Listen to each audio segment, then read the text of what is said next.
प्रकार से उनका बयान पिछले जहाँ जहाँ वो प्रवचन किए हैं, उनका बयान है हिंदू राष्ट्र का मांग करते हैं, वो लगातार कह रहे हैं कि बुलडोजर चलवाओ। तो इस तरह की यदि आप बात करते हैं तो फिर किस पर बुलडोजर का? चलो, आम इंसान पर। जो हिंदू राष्ट्र के सामने आएगा, हिंदू राष्ट्र के मार्ग में जो आएगा उस पर बुलडोजर चलवाओ कहते हैं खुलेआम। पूरे सेंटेंस का आप अर्थ नहीं निकालकर अगर आधा निकालेंगे तो उसका अर्थ का अनर्थ निकलेगा हमेशा। आप हिंदुस्तान क्यों बुलाते हैं? मत बुलाइए हिंदुस्तान। हिंदुस्तान का मतलब क्या होता है सभी लोग जानते हैं कि जब नाश मनुज पर छाता है पहले विवेक मर जाता है। तो बिहार में कुछ लोगों का नाश का समय आ गया है, इसलिए उनका विवेक मर गया। अभी हाल के दिनों में आपने देखा होगा कि ये जो गुलाम रसूल बलियावी है, ये हज़ारीबाग में एक सभा में इन्होंने कहा था कि शहरों को करबला बना देंगे। वह कोई राजनीतिक सभा नहीं थी, वो धार्मिक जलसा था। तो झारखंड में बोले थे, तो बिहार में आने के पहले कहे ना बोले कि यहाँ घुसेंगे तो उनका गोड़ तोड़ देंगे। तेज प्रताप को कहना चाहिए था ना, वो तो बिहार में तो नहीं बोले थे, दूसरे राज्य में जाके बोले थे ये बात। तो उस समय उनको किसी प्रकार का धार्मिक हिंसा या धार्मिक भेदभाव या इस प्रकार का समझ में फॉर्मूला नहीं आया था। तेज प्रताप जी को भी कहिए जाकर कि उनसे जाके पूछे, हो सकता है अगर उसमें कोई शक्ति होगी। बागेश्वर धाम के पीठाधीश धीरेन्द्र शास्त्री बिहार में 13 मई से 17 मई तक रहेंगे। इसी को लेके उनके आगमन से पहले ही बिहार में सियासी घमासान है। बीजेपी उनका स्वागत कर रही है, तो वहीं जो महागठबंधन की सरकार है, उनकी जो पार्टियां हैं, वो लगातार बाबा का विरोध कर रहे हैं। कई मुद्दे हैं, इसी पे बातचीत करने के लिए हमारे साथ बीजेपी के प्रदेश प्रवक्ता मनीष पांडे जी हमारे साथ होंगे। सर, क्या लगता है बाबा का जिस प्रकार से विरोध हो रहा है, महागठबंधन कर रही है, क्या लगता है ये उचित है या अनुचित है? गठबंधन कर रही है ना, बिहार की जनता थोड़ी कर रही है। करने दीजिए, अच्छा है। कहा गया है विनाश काले विपरीत बुद्धि। तो और एक और कहावत है कि जब नाश मनुज पर छाता है पहले विवेक मर जाता है। तो बिहार में कुछ लोगों का नाश का समय आ गया है, इसलिए उनका विवेक मर गया।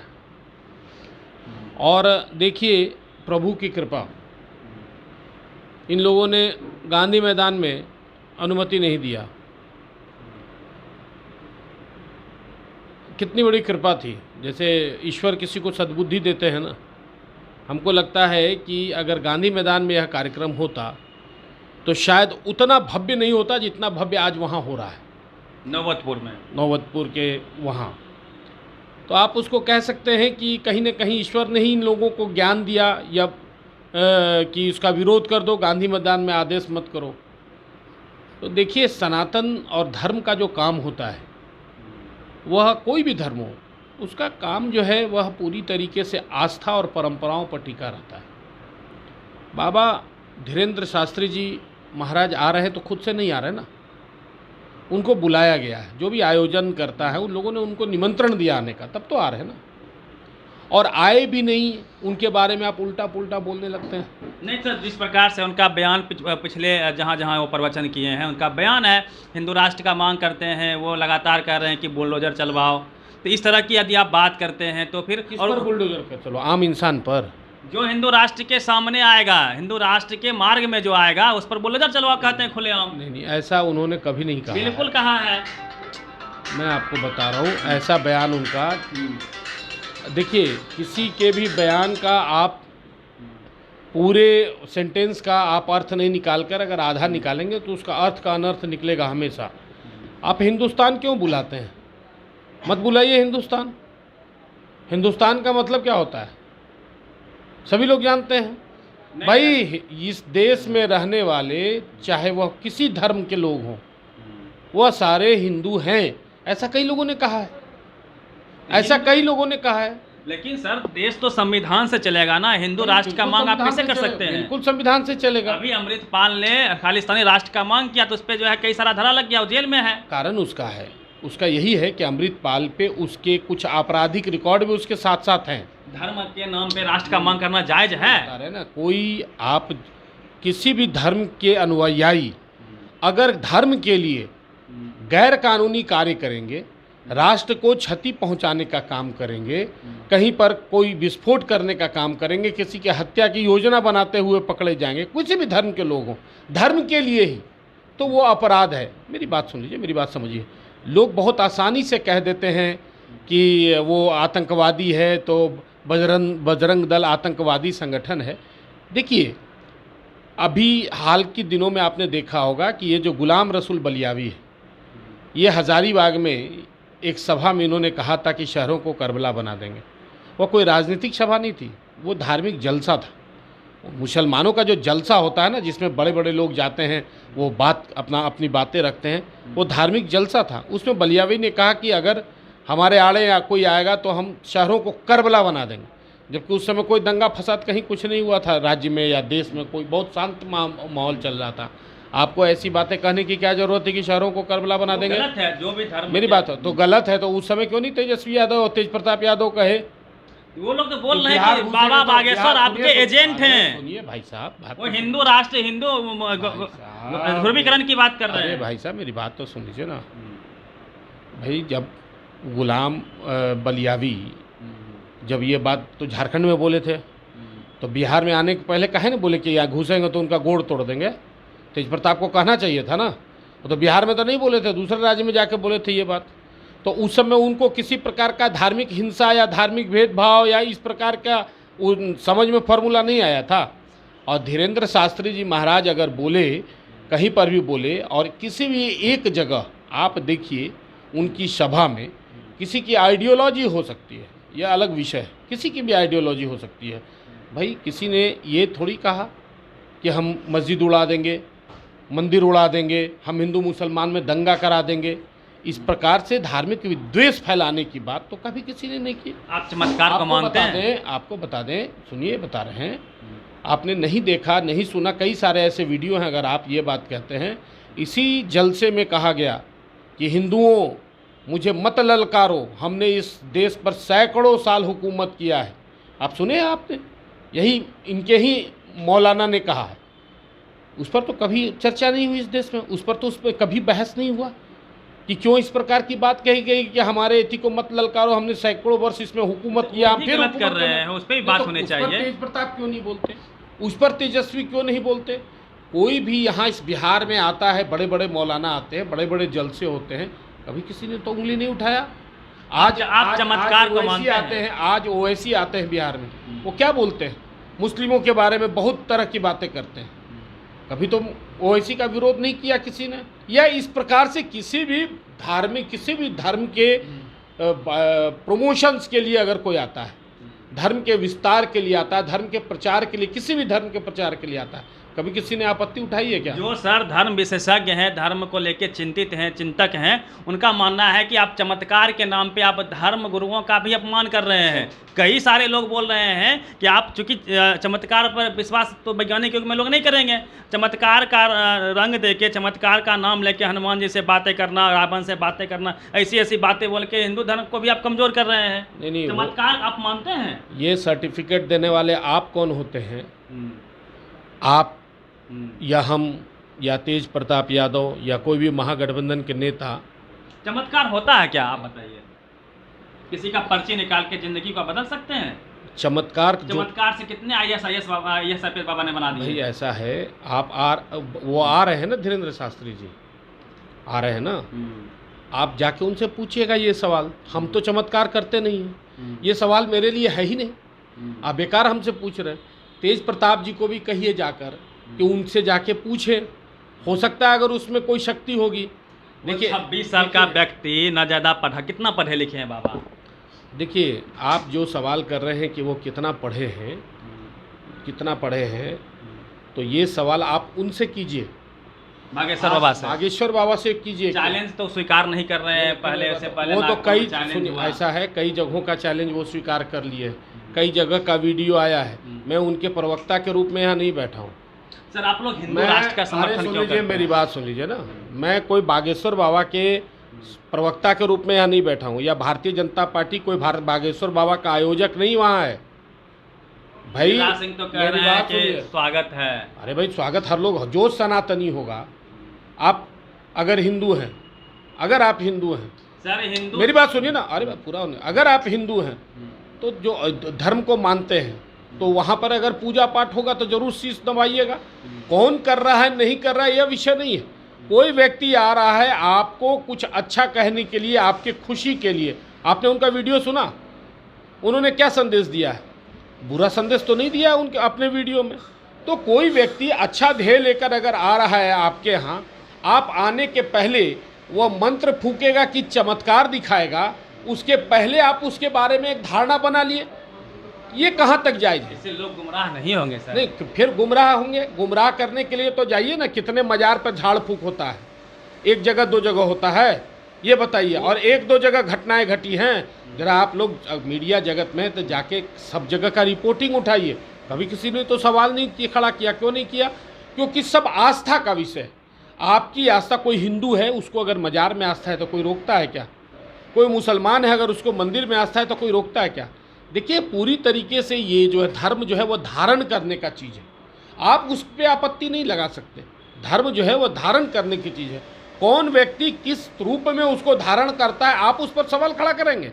कौन होते हैं आप सवाल क्यों नहीं खड़ा करेंगे? आप हिंदू की बात कर रहे हैं, किसी ग्रंथ में हिंदू की चर्चा नहीं है, हर ग्रंथ में चारों वर्ण की चर्चा है। आपने लोगों को शूद्र बना के रखा, क्यों नहीं चर्चा करेंगे हम लोग? नहीं, देखिए, आप जो बात कह रहे हैं वह विवादित बात है, इसीलिए विवादित बात है। मोहन भागवत जी भी बोल रहे हैं। अरे सुनिए मेरी बात, वह इसलिए विवादित बात है कि सनातन किसको कहते हैं? सबसे जो पुराना होता है वैदिक धर्म, सनातन में ही तो आपका वर्ण व्यवस्था है। अरे भाई सुनिए ना, इधर बात सुनिए। आप यहाँ से उछल के वहाँ जाइएगा, वहाँ से उछल के वहाँ जाइएगा, तो आप उतर के कीजिएगा, तर्क नहीं कर पाइएगा।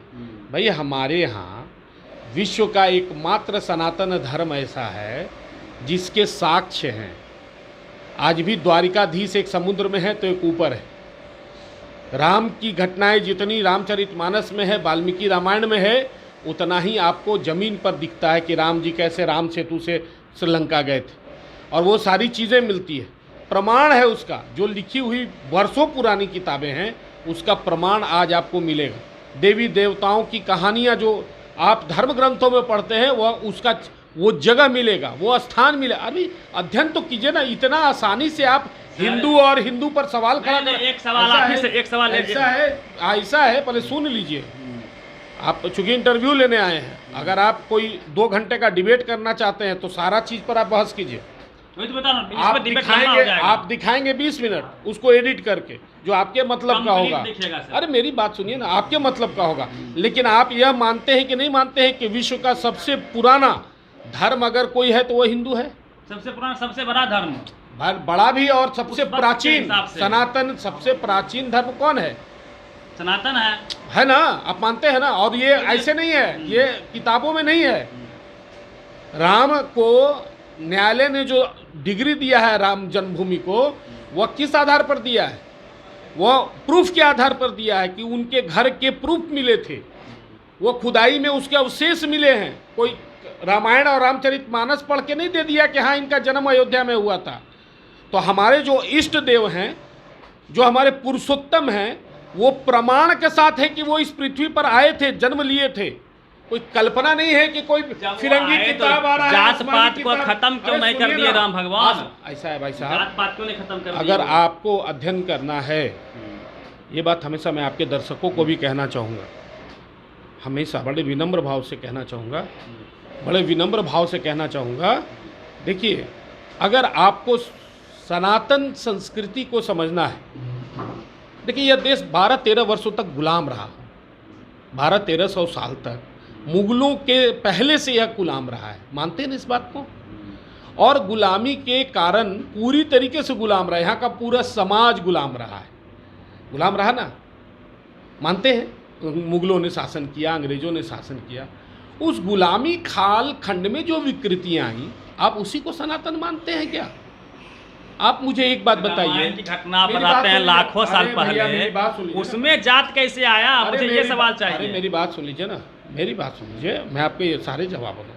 आप मुझे एक बात बता दीजिए, नरेंद्र मोदी जी हर घर में शौचालय बनवा रहे हैं ना, फिर भी अभी सब घर तक शौचालय नहीं पहुंच पाया, नहीं पहुंचा ना? आपको पता है राजा महाराजा भी पहले शौचालय कहाँ जाते थे? नदी के किनारे।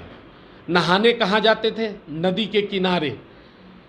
शौचालय पहले माथा पर नहीं फेंका जाता था, शौच मल जो है और मूत्र जो है वह किसी के माथे पर रख के नहीं फेंका जाता था। राजा महाराजा भी खुले में शौच जाते थे, राजा घाट, रानी घाट, ऐसा कई जिक्र है।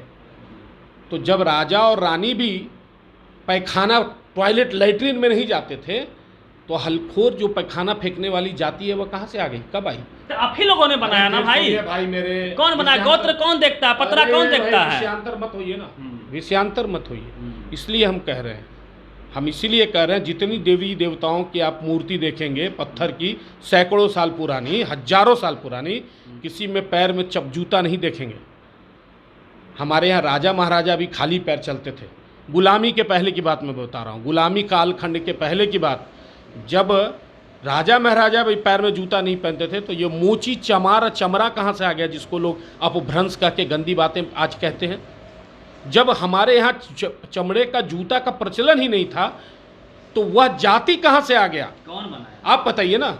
यही मैं कहना चाह रहा हूँ कि गुलामी काल, अरे सुन लीजिए भाई साहब, गुलामी का, सुनिए, चमड़े का जूता, भाई सुनिए, ऐसा है, सुन लीजिए, देखिए, कुतर्क अगर कहिएगा तो मैं आपको आपके एक सवाल का जवाब, और अगर हिम्मत है तो आप पूरा मेरा वीडियो दिखाइएगा, पूरा चलेगा, मैं आपको चैलेंज करता हूँ, बिल्कुल। तब आप सुन लीजिए मेरी बात।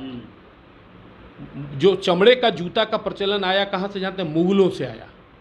और ये जो लैट्रिन का जो प्रचलन आया ना, शौचालय का, वो अंग्रेजों से आया। अंग्रेज जाते थे लैट्रिन में, वो उनका सिस्टम था, उन्होंने यह सिस्टम लागू किया है। आपको बता देते हैं, मेरी बात सुनिए, अरे भाई मेरी बात सुनिए, मेरी बात पूरी होने दीजिए ना।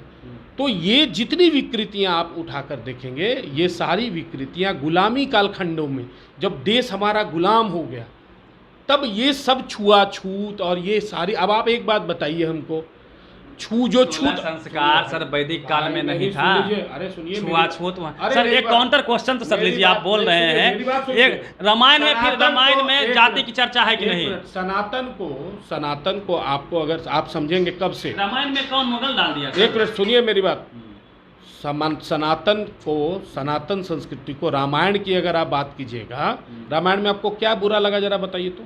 रामायण में जाति की चर्चा है। आप मुझे बताइए, जब मैं बता रहा हूँ ना, जब वर्ण व्यवस्था की पहले, मैं बता रहा हूँ पहली बार जब चर्चा, मैं पूरे चंद्रशेखर जी को छोड़ दीजिए ना, हम बोल रहे हैं कि जो, अरे वही लाइन आप भी बोलिएगा, चंद्रशेखर जी, ठीक है, आप उन्हीं के लाइन पे जाना चाह रहे हैं। हम ये बोले कंप्लीट जाति का डिस्कोर्स रामायण में आया कैसे?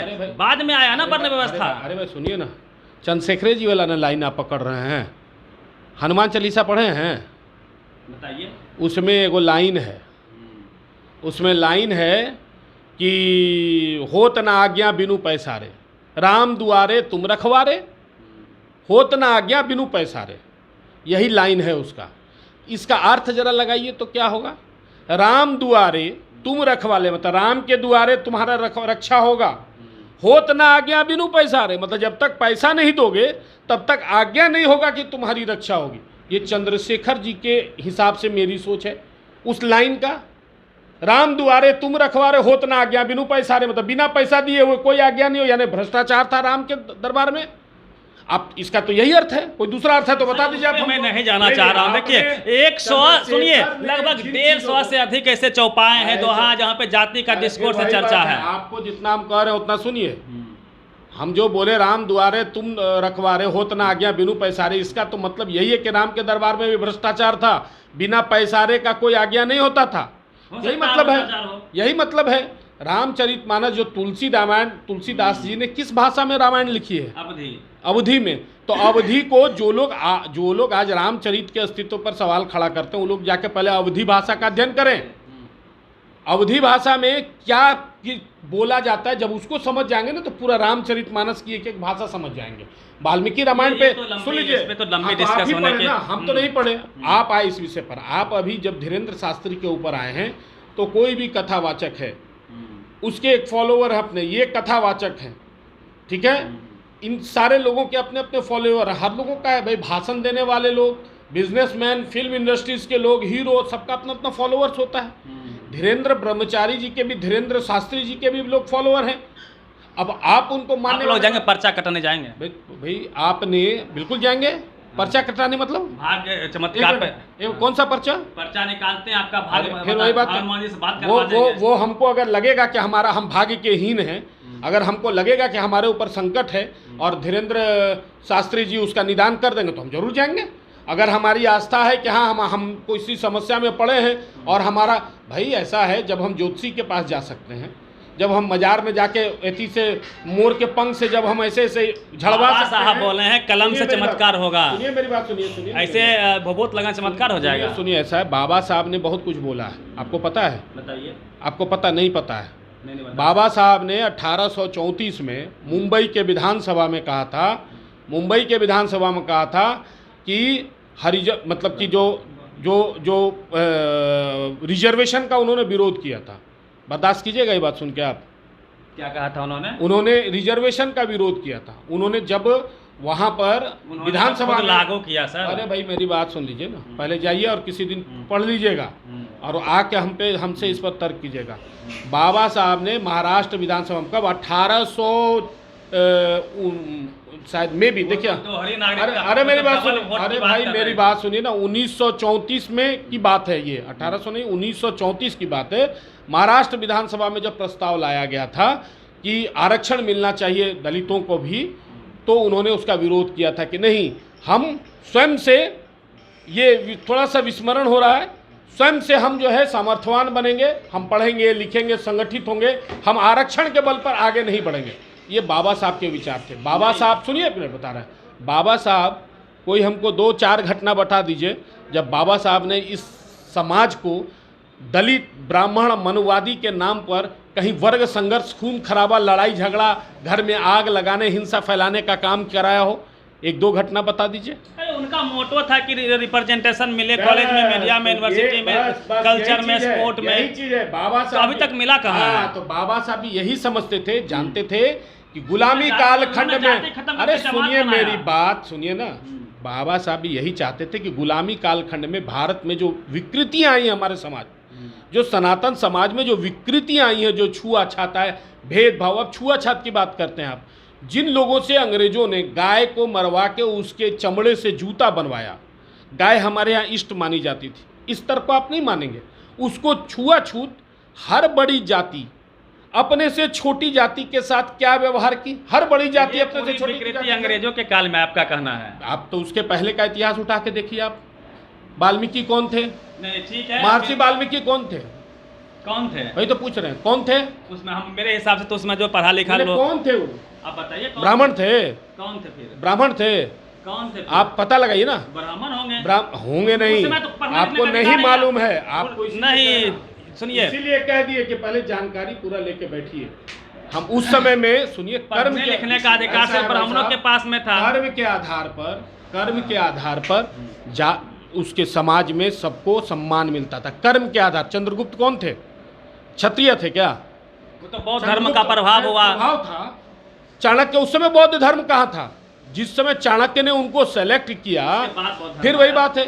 तो उस समय का तो चंद्रगुप्त किसके पुत्र थे आपको पता है? जैन के वो लोग। तो फिर किस वर्ण से आते थे चंद्रगुप्त? उनको राजा बनाया ना, किसने बनाया? अरे सुनिए भाई साहब, फिर वही बात है, लड़के नहीं बन गए। चाणक्य ने उनको प्रमोट किया, शिक्षा दिया, दीक्षा दिया, और फिर वही बात है, लड़ा।